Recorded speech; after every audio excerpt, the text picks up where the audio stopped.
कुछ ही दिनों में नवरात्र आने वाला है और नवरात्र में फूलों की काफ़ी ज़रूरत होती है। तो देखिए शाम का समय हो चुका है, फूल लगभग अब मुरझा रहे हैं और बहुत सारे ये सारे फूल कल खिल जाएंगे और बहुत सारे फूल जो है हम सुबह सुबह तोड़ लेते हैं पूजा के लिए। और नवरात्र में हमें और अधिक फूलों की ज़रूरत होती है, मार्केट में काफ़ी महंगे मिलते हैं गुड़हल के फूल। तो यह लिक्विड अभी अगर आप डाल देंगे तो 4-5 दिन के अंदर ही यह अपना रिजल्ट दिखाना शुरू कर देगा और यकीन मानिए आपका पौधा ढेरों फूल देने लगेगा। जिस तरह से आप देख रहे हैं इसका 4 गुना फूल हमें मिलने लगेगा नवरात्र में।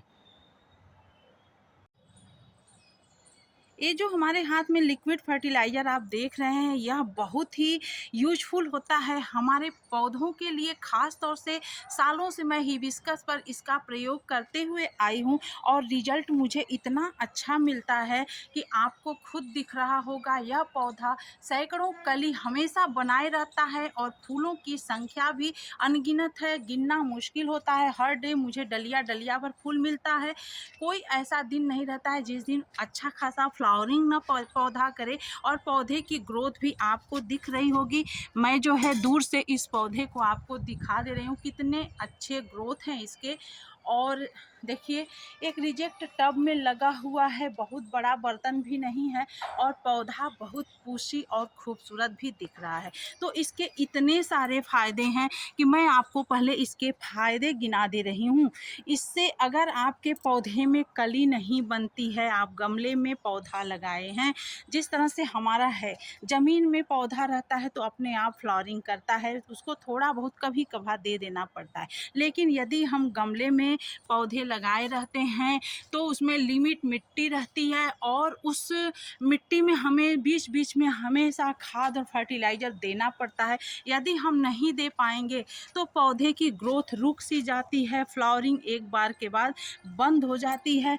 तो समय समय पे उसे घरेलू चीज़ें ही मैं बताती हूँ, पूरी तरीके से जैविक है और इसका इस्तेमाल मैं महीने में एक बार ज़रूर करती हूँ अपने पौधे में। इसके इतने सारे बेनिफिट है कि यदि आप इसको जान लेंगे तो 100% मैं कहती हूँ कि आपका पौधा भी फूलों से हमेशा भरा रहेगा जैसा कि आपको हमारा पौधा दिख रहा है। यदि आपके पौधे में 1-2 फूल आते हैं, कलियां टूट करके गिर जाती हैं, फूल की साइज अच्छी नहीं होती है, पौधे के पत्ते जो है पीले हो करके गिरते हैं, पौधे के पत्ते सिकुड़े से रहते हैं जिसे लीफ कर्ल वायरस जैसी बीमारी लग जाती है, तो यह इन सभी चीज़ों में बहुत ही कारगर होता है। और जो है पौधा यदि घना नहीं होता है तो यह एक ऐसा टॉनिक है जिसको यदि आप देते जाएंगे तो देखते ही देखते आपका पौधा कुछ ही दिनों में बहुत घना और खूबसूरत हो जाएगा और हमेशा फूलों से भरा रहेगा जब तक कि आप इसकी कटिंग न कर दें। मैं चारों तरफ से आपको इस पौधे को नहीं दिखा सकती, बहुत ही घना पौधा है और मेरे गार्डन में बहुत बड़े बड़े पौधे हो चुके हैं तो चारों तरफ से घूमकर दिखा पाना मुश्किल हो जाता है, फिर भी मैं आपको दिखा दे रही हूँ। देखिए कितने ज़्यादा फ्लावरिंग हो रहे हैं और कितना घना जो है यह पौधा हो चुका है। देखिए इधर भी देखिए कितने सारे फूल खिले हुए हैं। तो इन्हीं सब चीज़ों के देने का नतीजा है। देखिए जड़ में बहुत अच्छी कलियां बनी हैं और पत्ते भी आप देखेंगे तो एकदम खूबसूरत से दिखते रहते हैं।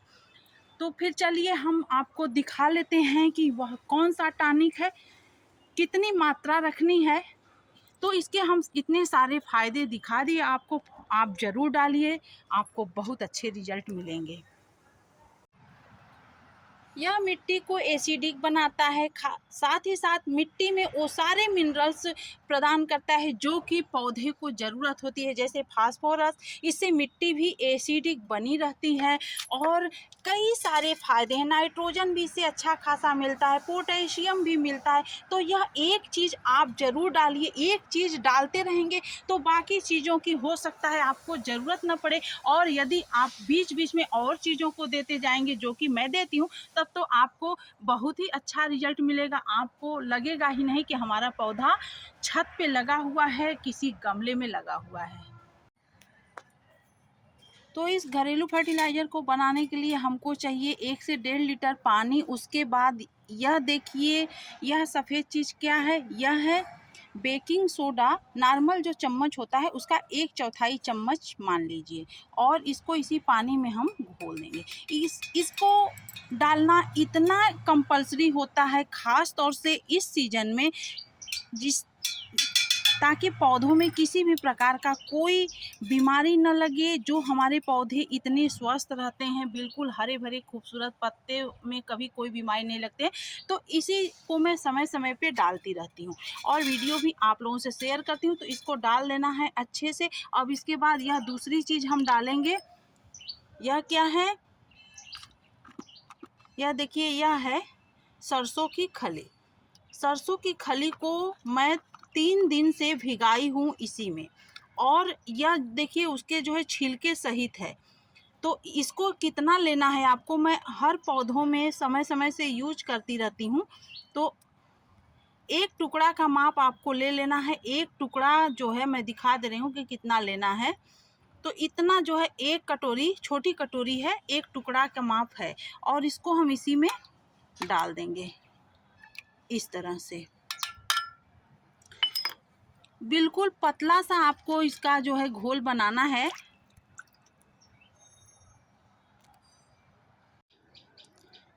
जैसे ये टुकड़ा समझ लीजिए, ये इतना बड़ा टुकड़ा इतने बड़े पौधे के लिए पर्याप्त है। यदि आपका पौधा छोटा है, छोटे से गमले में लगा हुआ है, तो इसका 1/4 या आधा ले लीजिए। पौधे के हिसाब से ही आपको डालना है, यानी कि इसे बहुत ज़्यादा नहीं देना है।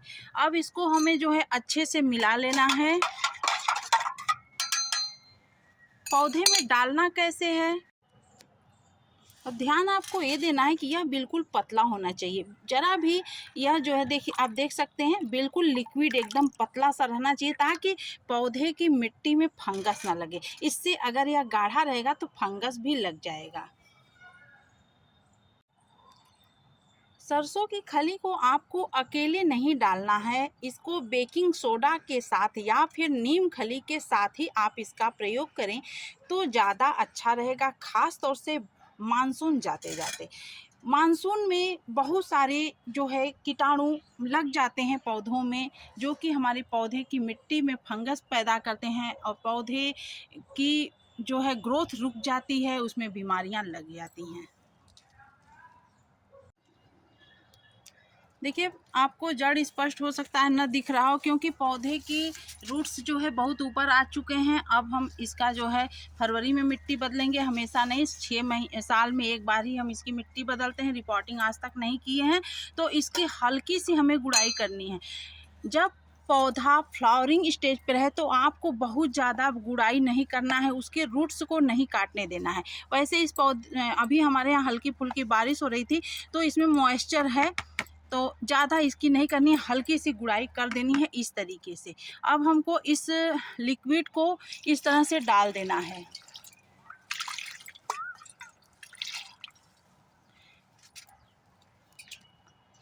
थोड़ा सा और सादा पानी हम इसमें डाल देंगे, ताकि अच्छे से इसके सभी रूट्स को यह मिल जाए। अब आपको इसको देना कब कब है, आपको इसे देना है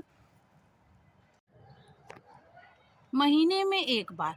तो ये कलियां भी आपकी नहीं गिरेंगी, और ये फूल की साइज भी अच्छी होगी।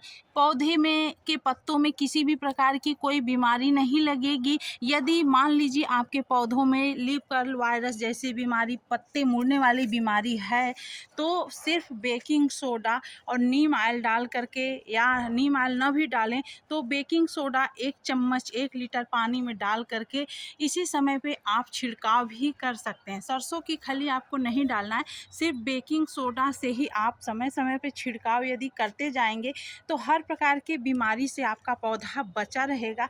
या एक ठो नींबू का रस जो है निचोड़ करके वो भी उसमें मिला सकते हैं, या नींबू के छिलके को बॉयल करके उसके अर्क में ये बेकिंग सोडा मिला करके आप छिड़काव कर सकते हैं। तो पौधे अच्छे से चमकीले रहेंगे और हर प्रकार की बीमारी से आपका पौधा बचा रहेगा। तो उम्मीद है अच्छी लगी होगी आज की जानकारी। फिर मिलेंगे एक नए वीडियो में एक नई जानकारी के साथ। तब तक अपना ध्यान रखिए, अपने पौधों का ध्यान रखिए। Thanks for watching.